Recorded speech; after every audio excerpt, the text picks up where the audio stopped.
enchantment in her face,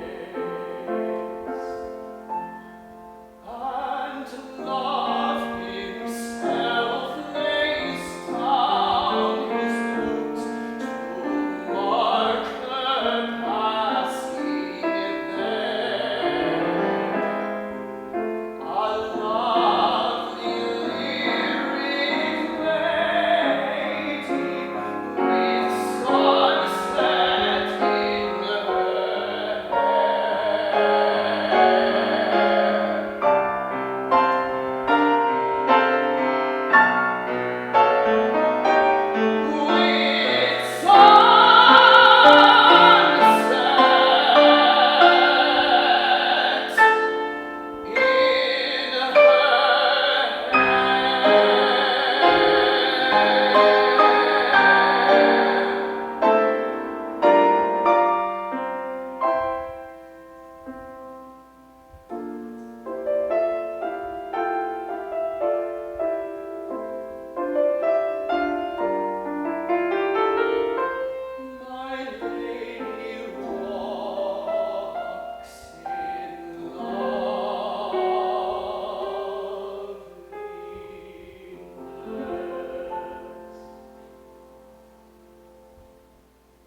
Again, so wonderful.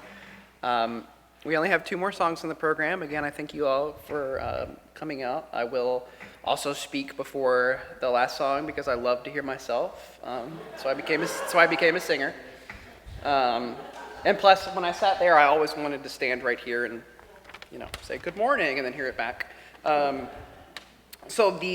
Again, we've heard a lot of beautiful American music that I think is very simple. We have some very complicated composers, such as Bernstein and Musto, who wrote 2 songs that I think would have very simple and gorgeous melodies that really, I think their whole purpose is to add to the text and not distract or detract from what it is. And this next song is very similar. Stephen Sondheim, who I consider to be the greatest opera composer who never wrote an opera. Stephen Sondheim was a lyricist and a composer of musical theater. And this is from Company, which is a wonderful show about marriage and about being with someone and about having someone with you through the bad times and the good. And it's such a beautifully simplistic melody and chord structure that you really think, man, did Sondheim, write that? And it just means a lot to me. And I think about Paige very much when I sing this. Trying to make her emotional, and it's really beautiful, and I hope you all enjoy it. Thanks again.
Again, thank you all so much for being here. The first time Paige and I did this recital, we did not program this piece, Ride on King Jesus, and on the way there, we got a text saying, "Anyway, you can do Ride on King Jesus," and we made Lisa play it, but I did sing it, and ever since then, we have included it on the program. It is a favorite of the St. Luke's congregation. It's the only time I've embarrassingly, heard applause after like an offertory or something. But it brings the house down, and it is a wonderful arrangement of Ride on King Jesus that everyone should know. This church meant a lot to me, and I once heard a sermon in this building about spiritual gifts and what we can do with them, and I often like to say that my voice is my spiritual gift, and what I can give to you was in part because I grew up in an environment like this, and it was able to help nurture me. I mean, even when I went to UK, a group of St. Luke's people got together and gave Paige and I some money to move, and we have a beautiful engraving of St. Luke's above my piano. The first person we ever had at our house was a piano tuner, and he went, "Is that St. Luke's?" I said, "Yeah, it's a good guy. He's a good guy." So with that, I know Lisa asked for money, and I am sort of preaching to the choir, but it really is important that you donate to this program because it fosters people like me, people like James, and it allows us to keep these concerts free for everyone. So again, thank you so much. We'll see you in Board Hall after Ride on King Jesus.